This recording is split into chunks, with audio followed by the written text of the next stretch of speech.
Assalamu alaikum dear student. I hope you all are fine. Today we have our lecture number 2, that is the lesson Light in the Night.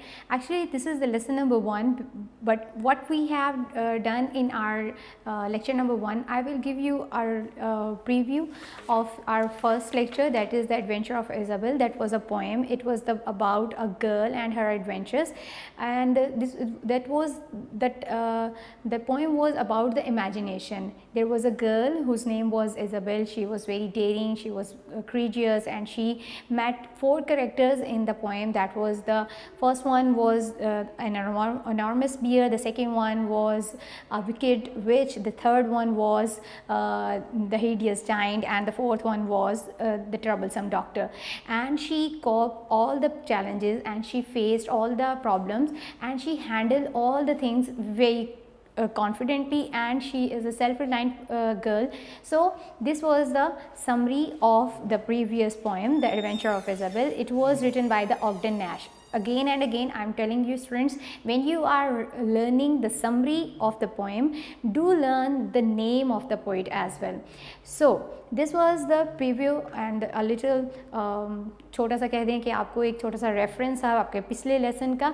Now we will start our lesson number 1, that is the Light in the Night. This is actually an account, an informative account of London street lamps. As you can see that there is a map.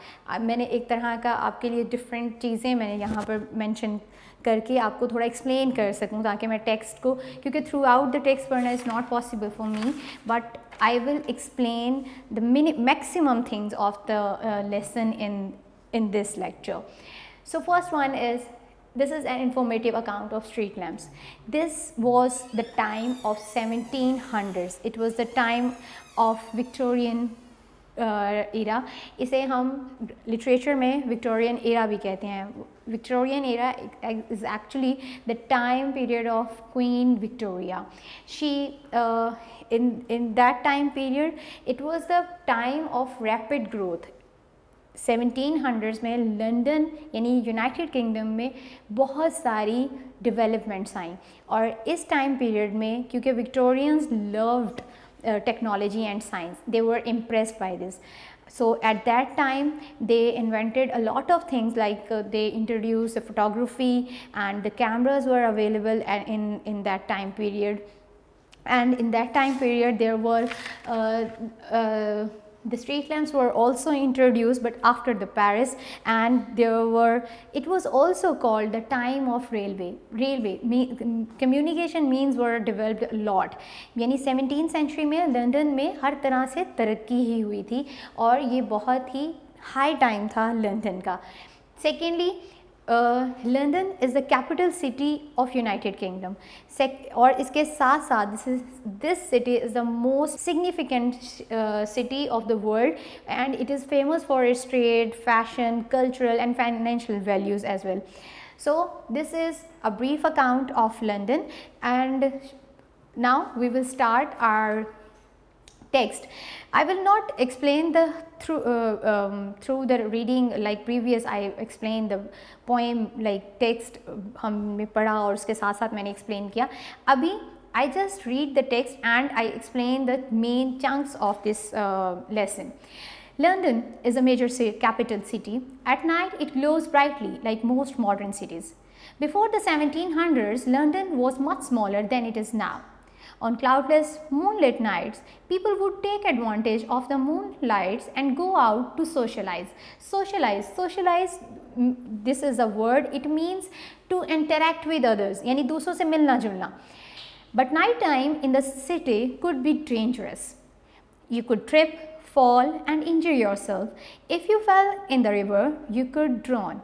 You could be attacked or robbed by criminals who roamed the street. You could easily get lost. If people wanted to go out at night, they would have to carry a burning torch or a lamp, or if they were rich enough, pay someone else to carry it.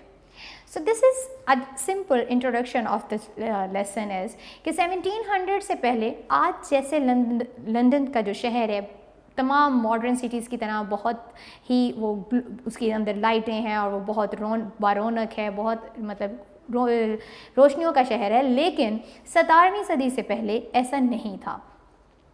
क्या होता था कि लोगों को एक दूसरे से interact करने के लिए वो ऐसी मूनलिट यानी चांद की चांदनी वाली रोशनी रातों का इंतज़ार करते थे, रात के वक्त स्पेशली बाहर निकलने के लिए।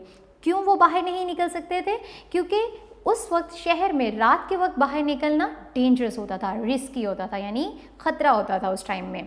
You could trip, fall and injure, यानी आपको ठोकर लग सकती थी, आप गिर सकते थे, और खुदा न खास्ता आप किसी ऐसी जगह पे आपको ठोकर लगती कि जहाँ पानी होता तो आप उसमें गिर के डूब के मर भी सकते थे। यू कुड बी अटैक्ड और रॉब्ड बाय क्रिमिनल्स। क्यों? और इसलिए भी डेंजरस था उस वक्त में रातों को बाहर निकलना कि उस वक्त रॉबर्स यानी जो राजन होते हैं, डाकू जो आपको थे, वो आपको लूट सकते थे और आपके मतलब आपको किसी तरह का नुकसान पहुंचा सकते थे। Who roamed about the streets, यानी जो गलियों में घूमा करते थे बेमकसद, मतलब इसलिए कि ताकि वो लोगों को लूट सकें। You could easily get lost, और आप बड़े आराम से गुम भी सकते थे। If people wanted to go out, और अगर लोगों को बाहर जाना होता तो वो क्या करते थे? यूजुअली अपने साथ टॉर्च या कोई लैंप तरह की चीज़, यानी एक जैसी वो अगर आपने कभी देखा हो तो जैसी इतनी इतनी सी लालटेन होती थी, वो लोग यूज़ किया करते थे to carry and to go outside. तो यहाँ पर अगर वो थोड़े उनके पास वो थोड़े रिच होते, अमीर होते, तो वो किसी और को पैसे देकर अपने लिए तो उसे कहते थे कि वो आगे आगे उनके वो टॉर्च कैरी करके लेता जाए। There were many link boys who would for a small fee hold a burning torch or lamp ahead of people so that they could see the way through the dark streets. अब यहाँ पर link boys को introduce करवाया गया है। Who are the actually link boys? Link boys होते कौन थे? ये ऐसे लोग थे जो बहुत थोड़े से पैसे लेकर आपके आगे आगे उस टॉर्च को या लैम्प को, वो जो मशल होती थी आग जिस पे जल रही होती थी, या लालटेन, उसको हाथ में पकड़ के आपके आगे आगे चलते थे, so that you can see the way, तो आप ताकि रास्ता देख सकें। Some of these link boys were dishonest. अब प्रॉब्लम शुरू कहाँ से होता है कि उन लिंक बॉयज़ को, जो कि क्योंकि उस वक्त रात के वक्त वो एक गाइडर होते थे और उस टाइम वो लोगों को गाइड भी करते थे। अब मसला कहाँ से शुरू होता है? क्योंकि ये लोग उस वक्त लोगों के गाइड होते थे, और जब इनमें से कुछ लोगों ने डिसऑनेस्ट यानी बेईमान हो गए, वो लोगों के साथ उन्होंने गलत करना शुरू कर दिया, and would rob the people who had employed them and run off and leave them in the dark. तो वो उनको लूट लेते और उनके रास्ते में ही उन्हें अंधेरे में छोड़कर भाग जाते थे। By the early 1700s, busy cities like London and Paris had street lamps in some areas. अब जब 17वीं सदी के आगाज़ में लंदन और पेरिस, ये दोनों ही बहुत ही फेमस और एंशिएंट सिटीज़ हैं और बहुत ज़्यादा मशहूर हैं और बहुत ज़्यादा बिज़ी सिटीज़ में कंसीडर होते थे, तो यहाँ पर कुछ एरियाज़ में स्ट्रीट लैम्प्स इंट्रोड्यूस करवाए गए।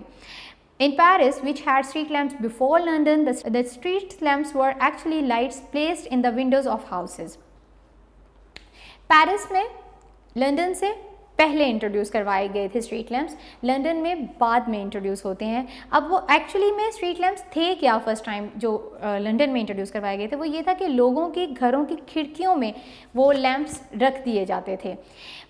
Police enforced a law that said every house had to have a lamp burning in the window all night long. और पुलिस क्या करती थी? एनफोर्स्ड मीन्स कि लागू कर देना, नाफिज कर देना, कि वो ये लॉ जो था उन लोगों पे नाफिज कर दिया गया कि वो हर सूरत में अपनी खिड़कियों में जो उनकी विंडोज़ थी वो तमाम रात जो लैम्प है वो जलता रहना चाहिए।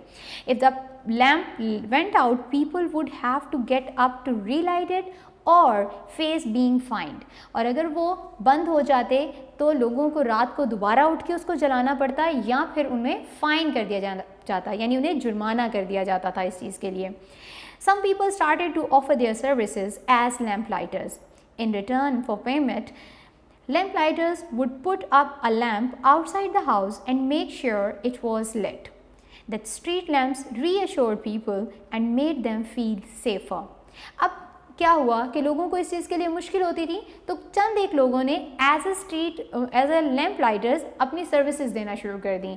अब उन्होंने क्या करना कि लोगों के घरों के बाहर जो स्ट्रीट लैंप्स रखे होते थे वो इस चीज़ का ध्यान रखते थे कि वो जलते रहें सारी रात, और ये स्ट्रीट लैंप्स लोगों को इस चीज़ की यकीन दहानी करवाते थे कि वो महफूज हैं। The authorities realized the benefits अब अथॉरिटीज़ यानी वहाँ की जो गवर्नमेंट थी उसको एहसास हुआ कि इसका तो काफ़ी फ़ायदा है। They brought and took over the installation and maintenance of them. अब वो उन लैम्प लाइटर्स को ले आए, किस लिए? उन लैम्प्स की इंस्टॉलेशन यानी उनको मेंटेन करने और उनकी इंस्टॉलिंग में और उनकी हर तरह से देखभाल के लिए उनको इस बाकायदा प्रोफेशन में ले आए। All over the Europe the use of lamp post grew, और आहिस्ता आहिस्ता पूरे यूरोप में लैम्प पोस्ट का इस्तेमाल बढ़ता चला गया। In the 1700s, London grew rapidly and became the world's center of trade, manufacturing and fashion. Business became important and lights were needed to keep the city working and entertaining in the night. अब 17वीं सदी में London बड़ी तेज़ी से फैल रहा था, ठीक है। उस वक्त लंदन जो था वो दुनिया का सेंटर बन चुका हुआ था, तिजारत के लिए, फैशन के लिए, मैन्युफैक्चरिंग मतलब सनसाजी के लिए, हर तरह से यहाँ पर जो बिज़नेस था उसको उसकी इम्पोर्टेंस को समझते हुए इसलिए भी रोशनियों की ज़रूरत पड़ी ताकि रात भर भी शहर जो है वो काम करता रहे। By the late 1700s, London had so many street lamps that visitors to the city were amazed by them. The lamps were fueled by wax or oil that gave off an unpleasant smell and often dripped. अब 17वीं सदी में यानी बाद में थोड़े letter बाद की जो इसका 17वीं सदी का हिस्सा है, लंदन में बहुत ज़्यादा स्ट्रीट लैम्प्स हो गए। अब उनके लिए क्या होता था कि जब शहर में विज़िटर्स यानी बाहर से आने वाले सयाह जो होते थे वो उसको देखकर अमेज्ड मतलब हैरान रह जाते थे कि शहर जो है वो बहुत ही खूबसूरत दिखाई देता था। इन लैम्प्स को फ्यूल किस तरह किया जाता था? वैक्स यानी वो जो मोम होती है उससे या फिर ऑयल के साथ। अब वो मोम और ऑयल की वजह से क्या होता था, एक अनप्लेजेंट यानी ना खुशगवार सी खुशबू हर वक्त उनसे निकलती थी, और यानी जैसे वो ऑयल के जलने की स्मेल भी अच्छी नहीं लगती, इसी तरह से इनकी स्मेल भी नहीं अच्छी लगती थी। एंड मोस्टली दे ड्रिप मतलब उनमें से वो टपकते रहते थे, लीक होते रहते थे। Many people were employed as lamp lighters because each lamp had to be lit by hand every evening. बहुत से लोगों को लैम्प लाइटर्स के तौर पे रखा गया क्योंकि हर रात हर जो लैम्प था उसको हाथ से जलाना पड़ता था। One German tourist visiting London in the 1700s wrote in his diary, "As it was quite dark when I came back the first evening, I was astonished at the admirable manner in which the streets are lighted up. The bright lamps made the city seem exciting and lively.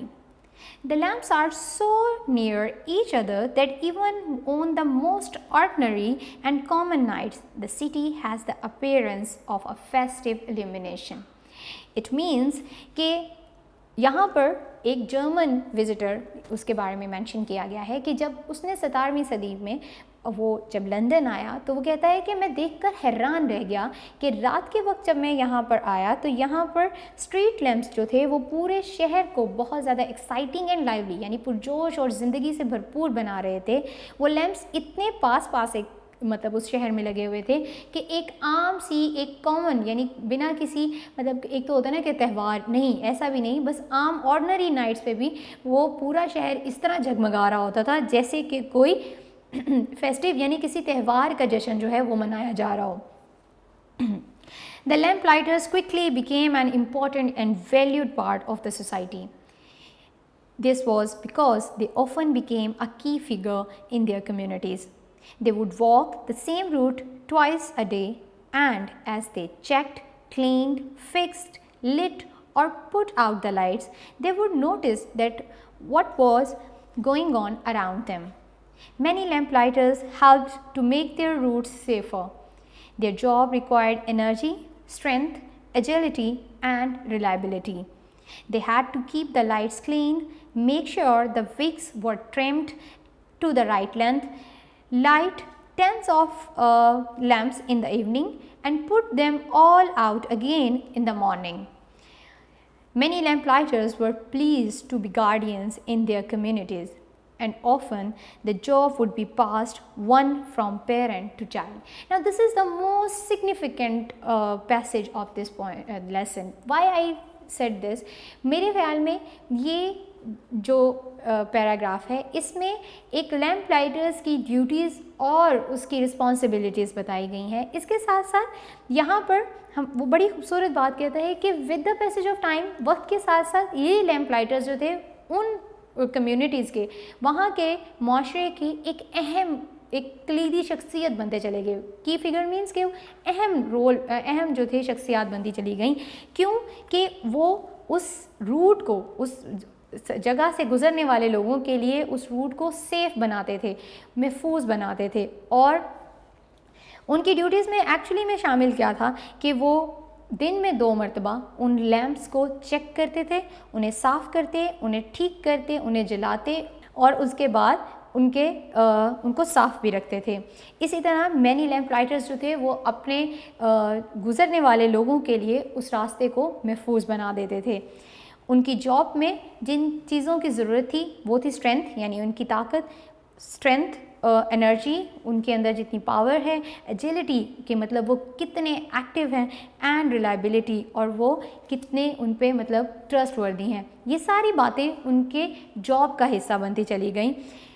They had to keep the lights clean. अब वो क्या करते थे कि वो उन lights का न सिर्फ जलाना ही उनका काम होता था, बल्कि उसको फिक्स करना, उसकी इंस्टॉलेशन करना, उसकी मतलब जो उसकी जो विक है उसको ट्रिम करना कि वो एक सही लेंथ के मुताबिक हो।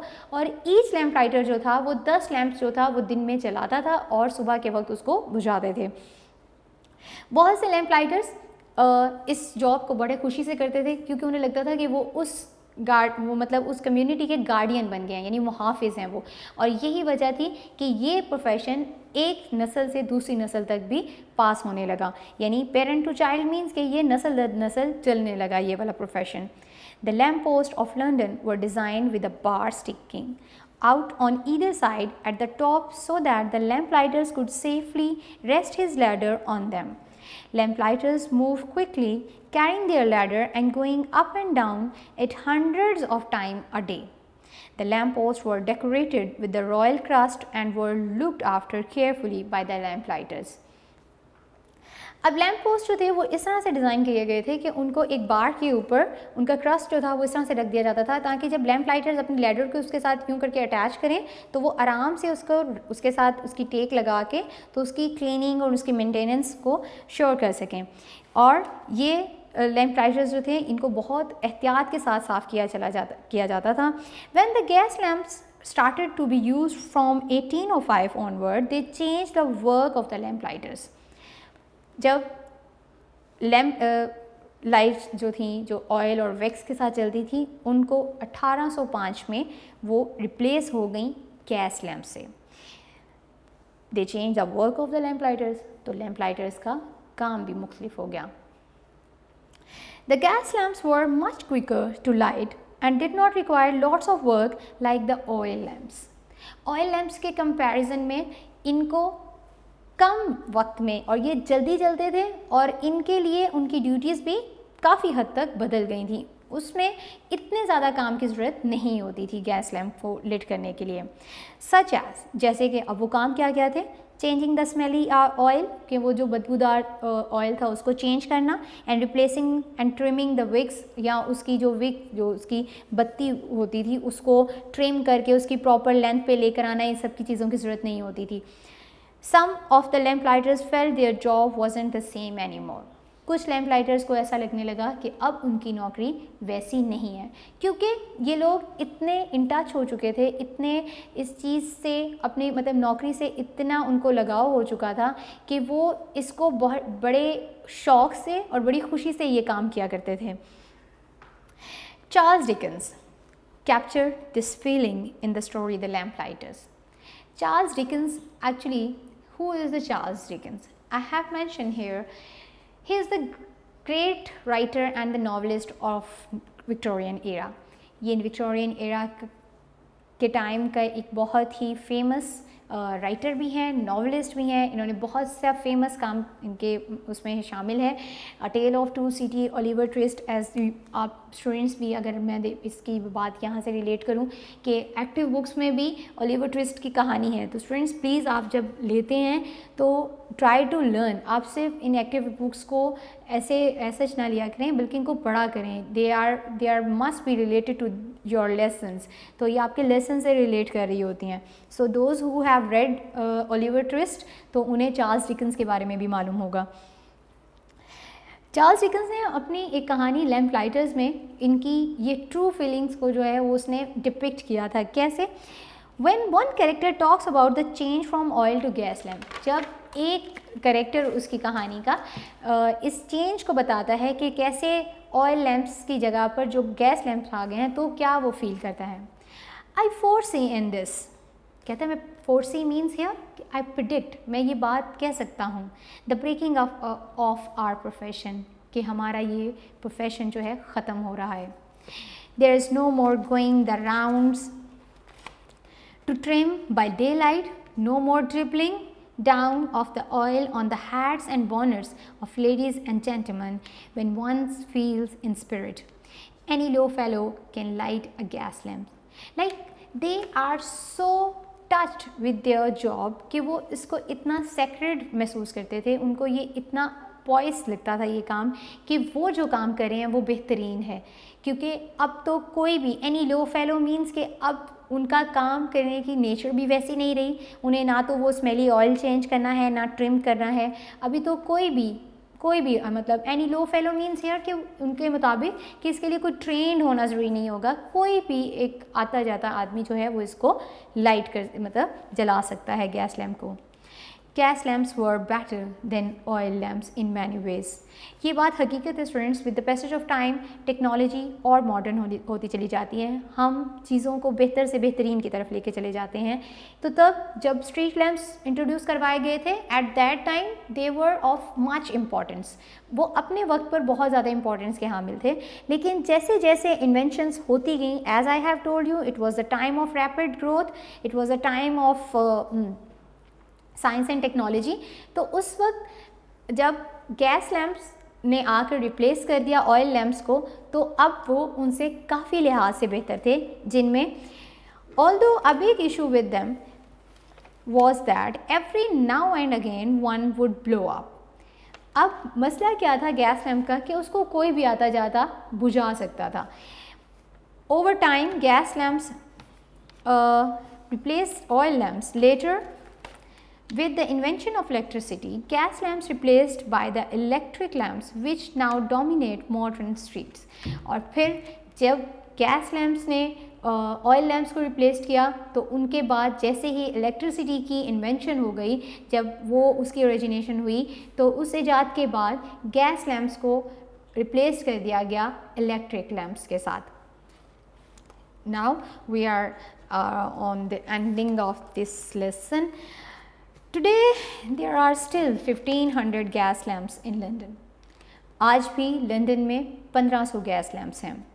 5 people are employed to operate them. 5 लोगों को इसको जलाने के लिए रखा गया है। They light them every evening and put them out every morning. हर शाम को वो इसको जलाते हैं और हर सुबह इसको बुझा देते हैं। These lights are carefully looked after because they are part of the city's history.